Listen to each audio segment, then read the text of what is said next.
And Abram passed through the land unto the place of Shechem, unto the plain of Moreh, and the Canaanite was then in the land. And the Lord appeared unto Abram and said, Unto thy seed I will give you this land. And there he builded an altar to the Lord who appeared unto him. And he removed from thence unto a mountain on the east of Bethel, and pitched his tent, having Bethel on the west and Hai on the east. And there he built an altar unto the Lord and called upon the name of the Lord. Now, we don't understand these rituals precisely. I don't know if the people who did this engaged in a meditative ritual. Was that the idea, that you take something of value, you do this, you undertake this dramatic transformation, a life and death transformation? And is that an aid to meditation? And what do? Do you sit down and think? Do you pray? Pray being to ask, to what do I do next? How do I orient myself in the world? It's a useful exercise to do that. I think it's something that people could do every morning. I think it's useful to sit down and think, okay, what's the most important thing I should do today? I have an array of things that call to me to be done, some of which I will do with joy, and some of which I will bear as responsibilities, but they array themselves in front of me. And what should I attend to first? Well, do you ask or do you decide? And it seems to me, when I do it, because I do it all the time, I do it every morning, I try to sit down and think, okay, I've got things that I would like to do and things that call to me out of necessity. What do I do first? And it's not so much a decision as it is a question. And I don't know what I'm calling on. I'm calling on my capacity to think, I suppose, but that's not my capacity exactly. I can commune with whatever provides answers, and I can think that that's me thinking, and it isn't that I believe that I can't think. I do believe that I can consciously think, but that's not the same as calling for inspiration. It's not the same process. Just like a dream is not conscious thinking, it's something that happens to you. And that kind of inspiration is also something that happens to you, because I ask myself, well, what's the most important thing I could do next? And then I have an answer to that, but it isn't because I decided exactly. I've decided that I'll do it, whatever it is, and that I want to know what it is. Those are the decisions. But there's an involuntary aspect to the sorting that occurs. And that's the psychological equivalent, I suppose, to this. And I guess the sacrifice is when I feel that I will do whatever it is that calls to be done, then I don't do the other things that I might want to do. And that's a sacrifice. To me, it's the proper sacrifice, because my sense is that things don't go properly unless you do what's most important. And if I want things to go properly, and I do, because I've had my taste of things not going properly, I want things to go properly. And so then, it's not so difficult to do what's necessary to do what makes things go properly under those circumstances. And it's partly... See, this is partly why the story of Sodom and Gomorrah is embedded in the Abrahamic stories, I think, because that's an apocalyptic story, right? If things go badly enough, the whole city is destroyed. And the reason it goes badly is because the people in the city do not behave properly. And the people in the city might be you. And so if you're not behaving properly, then you go, and so does the city. And maybe you do want that. But maybe you don't want that. And if you don't want that, then maybe, and you know that if you don't do things properly, then it's you and the city. If you actually know that, then maybe that terrifies you badly enough so that you're willing to make the sacrifice to do the right things instead of the impulsive things that you might otherwise want to do. I learned from Viktor Frankl and from Carl Jung and from Alexander Solzhenitsyn and from many of the people whose works on the Holocaust that I read, and on the catastrophes in the Soviet Union. And the people who'd studied it most deeply always came to the same conclusion. The state became corrupted because each individual allowed themselves to be corrupted, or perhaps participated joyfully in the process of being corrupted. And the consequence of that was the end of the world. And so what that means is that if you don't behave properly, then you bring about the end of the world. And maybe you think, well, that's only the end of your world. Fair enough. Or maybe it's only the end of your family's world, which I suppose might give you some pause. But there's more to it than that, because you're connected to everyone else. And what you do that isn't good distributes itself, and all the things you don't do that could be good take away from the whole. And so if you know that, and I do think you know that if you take it seriously, because if you look at the historical events, the cataclysmic events of the 20th century seriously, I do not think that you can fail to come to that conclusion. And Abraham journeyed, going on still towards the south. That's interesting, because to go south means to go downhill. It's not good to go south. It's colloquial for going to where you shouldn't go. And so this is what happens to Abraham. You know, his ascent is preceded by a descent. And that's very common in life, I would say. And so the redemptive element of this narrative is that if the covenant is constructed properly, so it's an ark, which is your decision to align yourself with God for all intents and purposes, then even the journey south can be part of a broader journey upward. And there was a famine in the land. That's Mother Nature failing to cooperate. I mean, that's got to be pretty disheartening for Abraham, don't you think? Because he finally gets it together when he's 75 to leave. And then, you know, because God says, well, it's, you know, get going. And so the first place he goes, everyone's starving to death. It's like, you know, you might think about that as a test of faith, wouldn't you say? But he keeps going.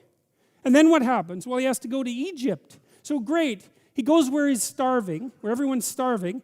And then to get away from where everyone's starving, he goes to a tyranny. So the whole beginning of the story is not particularly auspicious. And Abram went down into Egypt to sojourn there, for the famine was grievous in the land. It's a repetition of the same idea again. There's downhill voyage out into chaos, right? It's repeated over and over that the beginning of Abraham's journey is basically a sequence of experiences of exile, chaos, tyranny, and catastrophe. Well, you should be able to relate to that. You know how hard it is to get things together. You know, you go out to do what you're supposed to do, say, and you're beset by the intransigence of the world and failure. Well, so what are you supposed to do about that? Well, maintain your faith in the good and continue to move forward. That's the idea. And part of that, even if you don't buy the metaphor, it's like, what are you going to do instead that won't make it worse? So even if it isn't an up that you're pursuing, you're at least forestalling the transformation of the chaos of your life into sheer hell. And that can certainly happen. You know, you see people who are having a terrible time, and then you see people who are having a terrible time who are also in hell. And it's a lot better to just have a terrible time than to have a terrible time and be in hell at the same time. And it came to pass when he was come near to enter into Egypt that he said unto Sarai's wife, Behold now, I know that thou art a fair woman to look upon. Therefore it shall come to pass when the Egyptians shall see thee, that they shall say, This is his wife, and they will kill me, but they will save thee alive. So look, I mean, Abraham is really having a rough time. He's a failure, right? I mean, he's wandering around through the land of starvation. Now he's going to go be a quasi-slave in Egypt. He has this incredibly attractive wife, and all he can look forward to is the fact that the most successful man in Egypt, the Pharaoh, will take her from him. So he's got the whole embitterment thing pretty much nailed down as far as I can tell. And this is when he makes one of his errors, let's say, and one of the errors that humanizes him. Say, I pray thee, that thou art my sister, that it may be well for me for thy sake, and my soul shall live because of thee. And it came to pass that when Abram was come into Egypt, the Egyptians beheld the woman, that she was very fair. The princes also of Pharaoh saw her and commended her before Pharaoh, and the woman was taken into Pharaoh's house. And he entreated Abram well for her sake.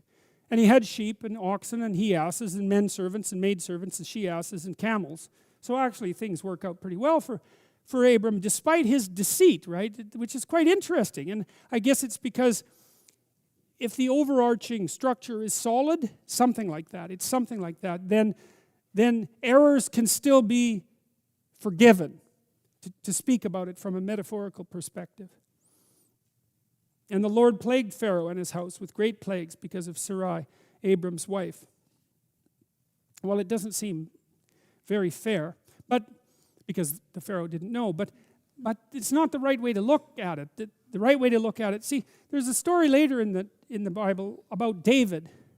And David could be a pretty bad guy, you know. So one of the things he does is when he becomes king, he's in his castle and he's looking over the city and he sees a woman nude, sunbathing nude on a roof out on the city, and he's smitten by her, floored by her, and he has inquiries made about who she is.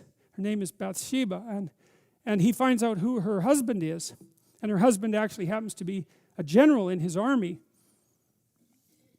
And he arranges for that general to be put at the thick of the battle and killed.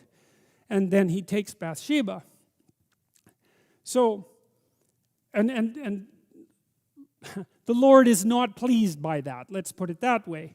And that's interesting, you know. It's an interesting story because you might say, well, why can't the king do whatever the hell he wants? Like, seriously, he's the king. He's not like the prime minister or the president, right? He's the king. And so you might say, well, why is the king subject to any rules whatsoever? What's the rationale for the king being subject to rules? Well, the rationale emerges in these stories is there are social strictures that are such that even if the ruler of the land transgresses against them, there will be hell to pay. And that's continually presented over and over in the biblical stories. And it's a natural law sort of idea. It's that there are intrinsic rules to the game of social human being. And maybe intrinsic rules to the natural state of human being. You break those rules consciously or unconsciously at your absolute peril. And not only at your peril, but at the peril of the state. And it doesn't matter who you are. And so I would say this is actually an indication of God being fair rather than being unfair. Because the rule here is Pharaoh or not.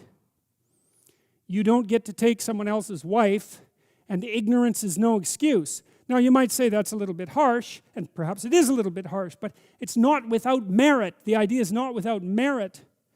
And of course Abram is complicit in this. Despite that, he is successful. And Pharaoh called Abram and said, "What is this that thou hast done unto me? Why didst thou not tell me that she was thy wife? Why saidst thou, she is my sister?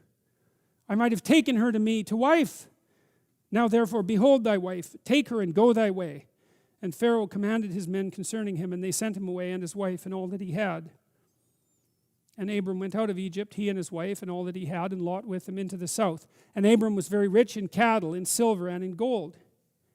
And so it's interesting, you know, Abraham, he goes to the place of famine, and then he goes to the place of tyranny, and then he lies, and then he almost loses his wife. But because he goes, things work out for him.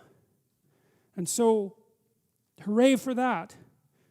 And he went on his journeys from the south, even to Bethel, unto the place where his tent had been at the beginning, between Bethel and Hai, unto the place of the altar. So he makes another sacrifice, which he had made there at the first. And there Abram called on the name of the Lord. Well, so he's had an adventure, right? He's finished his journey.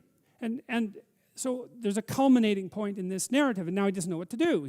He's left the place he's at. He doesn't know what to do. So it's time to build an altar and make a sacrifice and figure out, and to ask for divine guidance once again, to figure out, okay, well, I'm done that. Been there, done that. What's next? And the question is asked seriously, and this is something to consider. If you want to know what to do, ask seriously. And say, I'm willing to... See, Abraham sacrifices a life to his vow. Well, so what do? Well, you don't sacrifice an animal. You don't make a blood sacrifice. You do it psychologically. You say, I'm going to sacrifice my life to this aim.